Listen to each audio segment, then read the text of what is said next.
Hey, welcome back everybody. I'm glad you can join me today. Today I'm looking at another amplifier, and for those of you who don't know, it's a Fender Blues Jr. version 3. And you're probably asking yourself, why are you wasting our time going over a Fender Blues Jr. version 3 when there's already so many videos on the internet talking about it?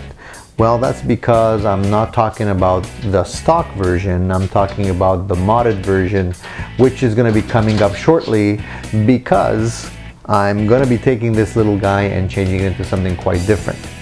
So I wanted to share that with you guys, and I'm going to explain to you why I'm doing this. I recently got this amplifier in a trade. I traded in a guitar for it, and I never really paid much attention to the Fender Blues Jr. because it was always overshadowed by other amplifiers that I was more interested in at the time, like the Bassman, like the legendary Fender Twin Reverb, or the Fender Deluxe. So I never really paid much attention. I was always into larger, more powerful amplifiers.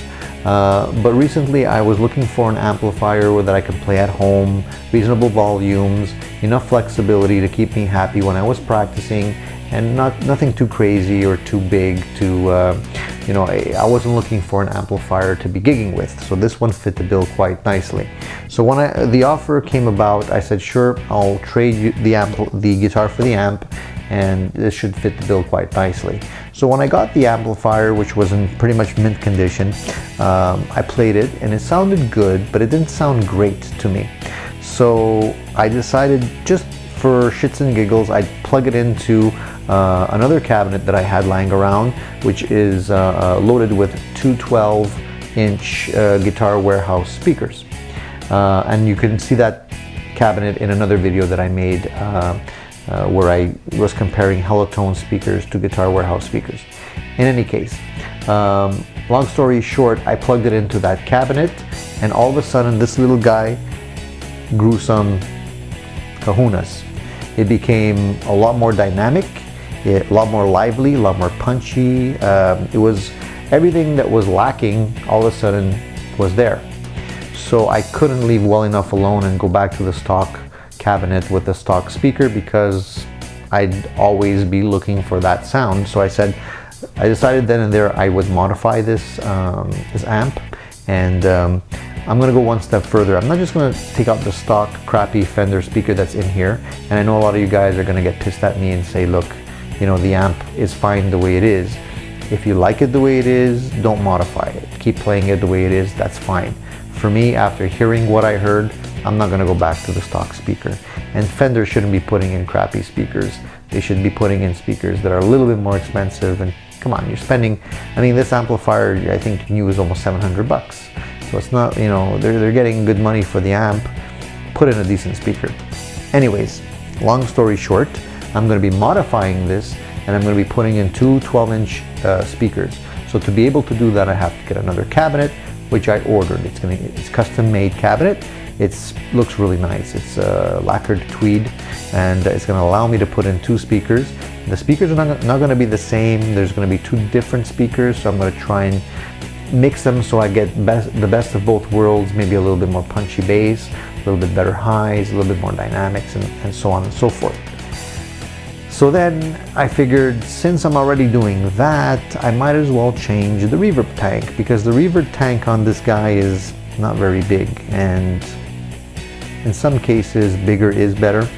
So I'm going to go and I'm going to change that reverb tank to something a bit bigger, because now I'm going to have the room in the cabinet to be able to do that. This one's quite small, and a larger reverb tank probably wouldn't fit here. So I might as well do that.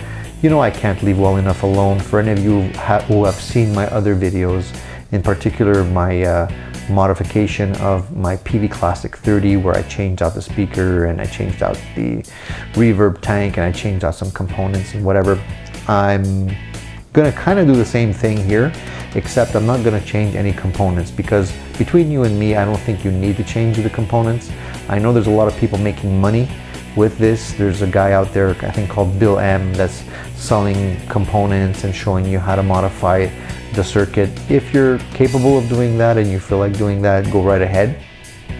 But then it's hard to come back, and you risk messing up the circuitry and maybe even the amplifier. So I really don't want to do that, and honestly I don't think you need to do that.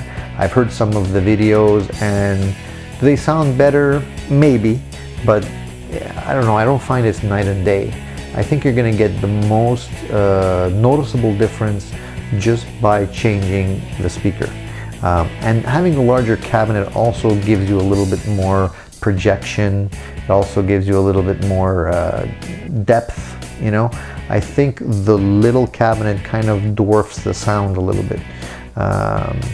So I'm hoping that when I finally get the mod done and I record the videos for you guys, I'll record pre and post so you can hear the difference before and after. You can make up your own mind, and then you can leave me your comments and tell me if I'm wasting my money or if I did something that's interesting and maybe you guys want to try. And I'd be happy to give you some advice if I can, or some pointers if I can. In any case, all this great stuff is coming along, and if you don't want to miss it, please subscribe to my videos, because once I have them, I'll definitely upload them, and I wouldn't want you to miss them. And also there's going to be a lot of other great videos coming your way. I have a whole bunch of pedals that I need to review. Just need to find some time to do that. And I'm also going to be reviewing some great pickups. I'm going to probably do another double blind video comparing them for you guys. So that's coming up. And I'm also thinking of doing a live session where we can just chat with the subscribers. You guys could log in live and we can talk about some gear, some pedals, amps, whatever you guys want to talk about. I think we have a lot in common, so we can definitely find something to talk about for a little while.